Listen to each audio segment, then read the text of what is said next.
Hello everyone, my name is Ripley and today we're working on Tazkabaz's latest shell challenge, which at first I wasn't gonna post a video on this because I recently did Lil Sims's Impossible shell challenge, and as I did also do Stunning Creations latest November shell challenge, so I thought that maybe 3 shell challenges after each other was a little bit much, but in the end I decided to make a video on this anyway because I was really excited for this shell and I really wanted to do it. And with this shell, at first I was gonna do like an eco-industrial kinda inspired home, which I mean eco-industrial kinda doesn't really work because I feel like those are on each side of the spectrum. However, the industrial part kinda disappeared. There was some industrial stuff in the house, definitely. We have some stuff from the industrial kit in here, so we have some like industrial vibes, but it's not as heavy as I would have wanted it originally.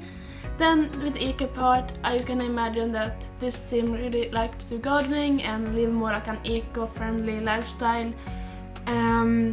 We do have like a gardening area in the back, as well as at the diagonal part is like it's like a greenhouse, but I don't know if a greenhouse is the right word because it's not really built like one, but it is like a little indoor space for gardening. I guess it's the best way to describe that. Then working on the exterior, I did go a little back and forth with the exterior, but in the end it kinda gave me like Japanese, like Montgomery style like vibes, which was not at all what I was going for.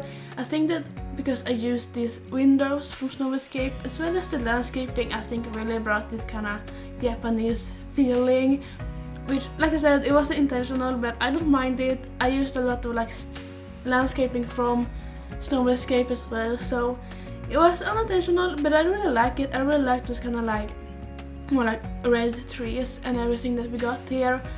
So although this build didn't really turn out the way that I thought it would, I really like it. But with that said, I'm definitely gonna retry this kind of eco-industrial stuff at some point because it didn't really turn out the way that I wanted to. I did want the build to be a lot more industrial, but I was kind of thinking about doing like an eco-industrial penthouse in San Myshuno. So I think that there will be a video in the future of that. I also used some Cottage Living stuff. Cottage Living is such a good pack and great for building. I usually get tired of packs after a while because I build it so much, and you know, when a new stuff pack or game pack or expansion pack in this case comes out, you cannot tend to use all the build stuff a lot in like a short amount of time, so you get tired of them. But for the Cottage Living pack, I haven't experienced it yet. I'm sure that I will come to a point where I just stop using it without realizing, but right now I really enjoy using that expansion pack. Then I used a lot of vines. I've really been enjoying just mixing the red and green vibes, the red and green vines together. Of course, them being complementary colors, they go really well together, and I think that it gives more like dimension to the build. And then I did this kind of fun thing because the column didn't want to go up on the roof like part of that building, so which is super annoying that they don't go up over the roof like that because the columns end really weirdly. So I just had to opt to create my own columns using those like stone wall decorational pieces from Younger Adventure, and then I used to like hide my crimes with some more vines. This house is probably overfilled with vines, but I really like it, and I think that those like custom columns ended up looking really cool as well. Then I just used those like shader things from Snow Escape to just kind of cover up that little like it's not like a balcony area, but we step out to the backyard, which the backyard is pretty much just for gardening. We have some gardening stuff as well as a chicken coop in there, kind of giving to this more like industrial, not industrial, to the like ecological, self-sufficient kind of lifestyle. And then I did a little pond in the front yard. I usually don't use those kind of like pond like water overlays with the moss and with the leaves, because I think that they are too like cluttered. Like I wish that they would have like spaced them out more and had more like open water mixed in with those like overlays. But for this build I actually really like how that looked, and I think that a lot of especially the moss one really goes with that kind of like Japanese style builds. I don't know, maybe it's just in my head, but I really like to use that pond overlay on the Japanese builds that I do. And then doing the landscaping, I kept the landscaping very like, not minimal, because I do like to do this kind of wild landscaping, but I kept it very like green. I didn't add in much colors, only those like azalea flowers, those like pink flowers, and I used green. So most of the landscaping used like this kind of reddish pinkish color and the greens. So you complement the colors, very simple, but I think that it looked really, really nice at the end. A lot of base game plants as well, but also they're going with the red and the greens. We do end up having some evergreens in the backyard as well, which are pine trees of course, and I used that little small pond. After stuff outside to do, we have a little like fireplace outside, which is mainly decorational. I just thought it looked nice, but it seems can use it if they want to.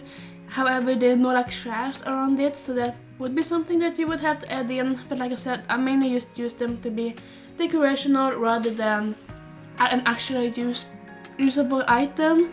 But then we also have like a picnic table out here with a picnic basket for Sims to have a little picnic if they would want to.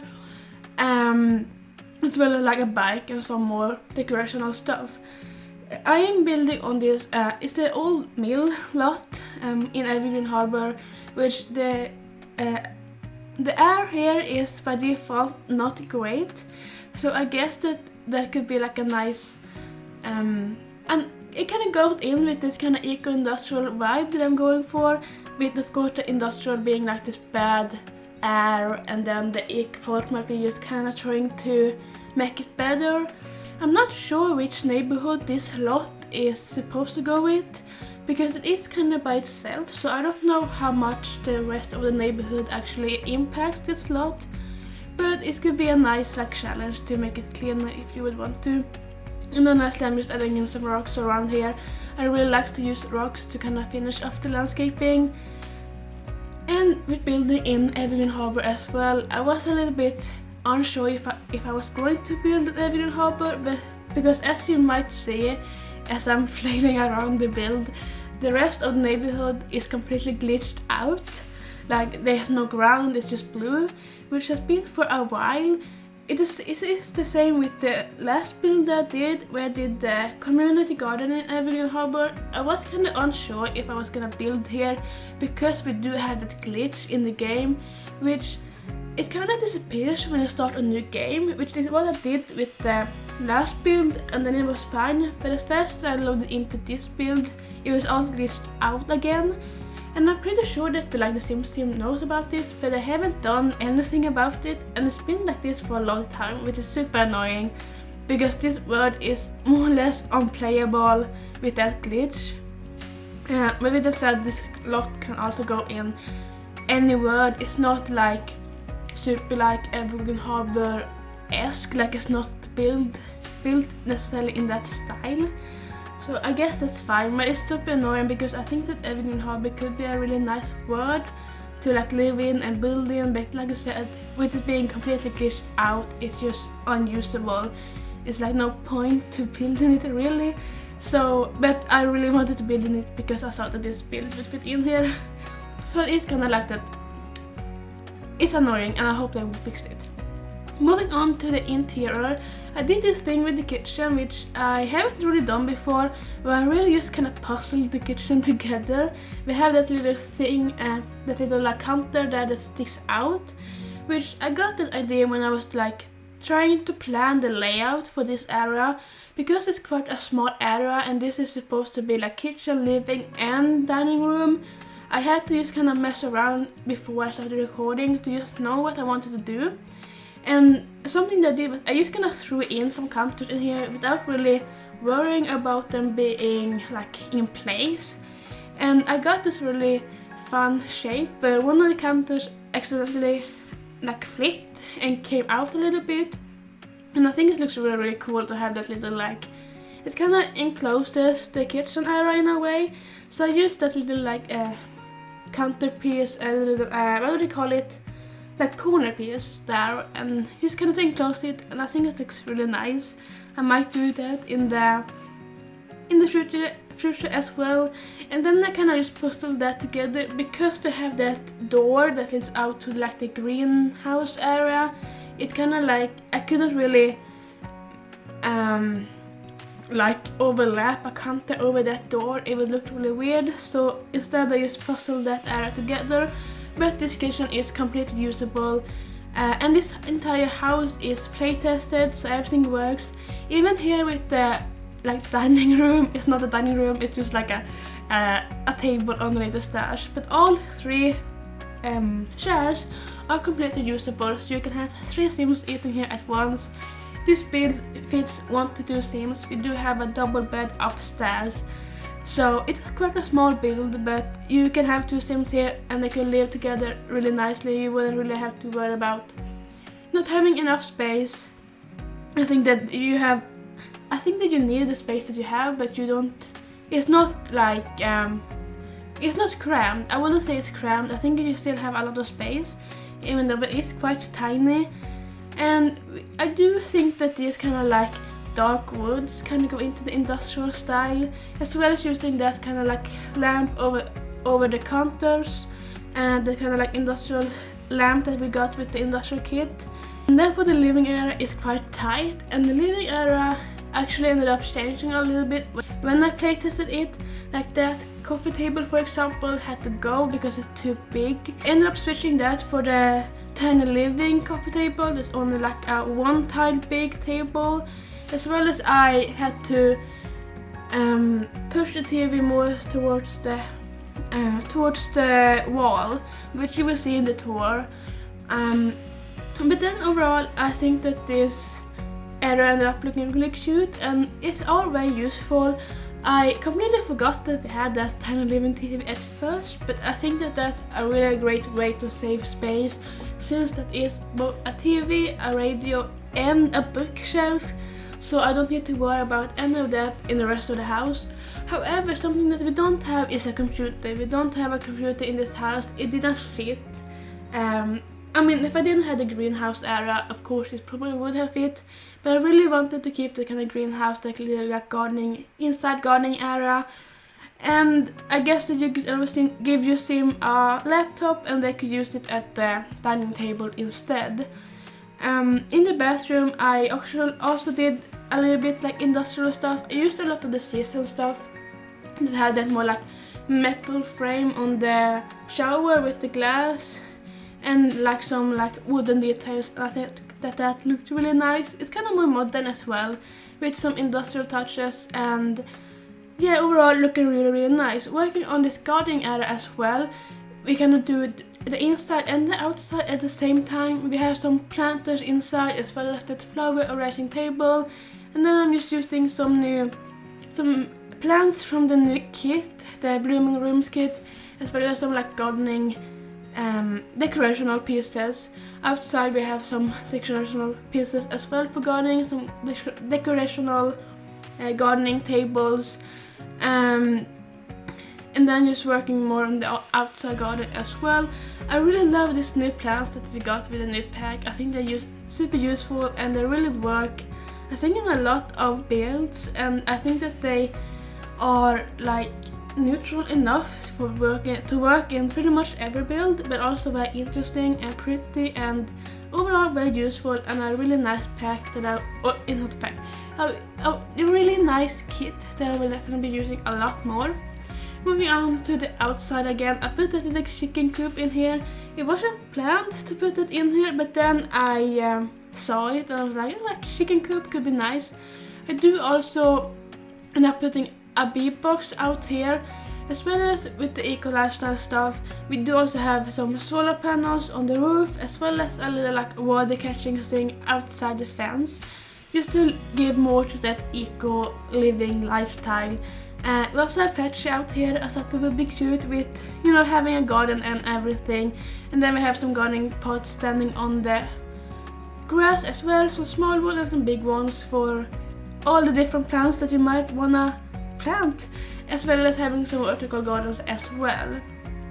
And then I just did some decorational pieces, making it look more like lived in, having those like gardening tools from Get Together, as well as like a hose and that kind of stuff.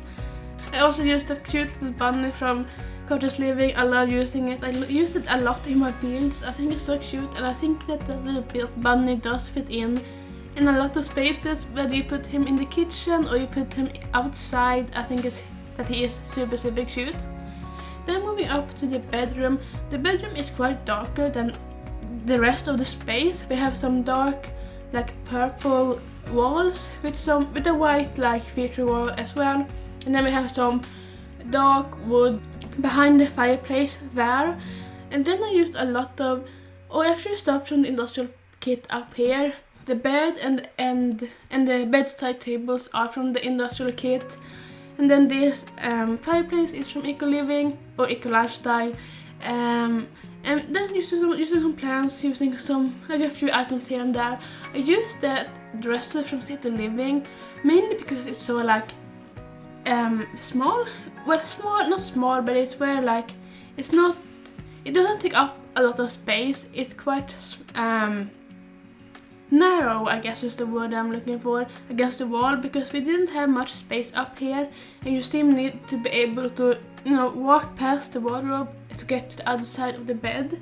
But like I said, this is completely functional. I did playtest this before putting up on my gallery, which if you do want this build, my gallery idea is RiipleyYT. There's Ripley with 2 eyes and the YT at the end.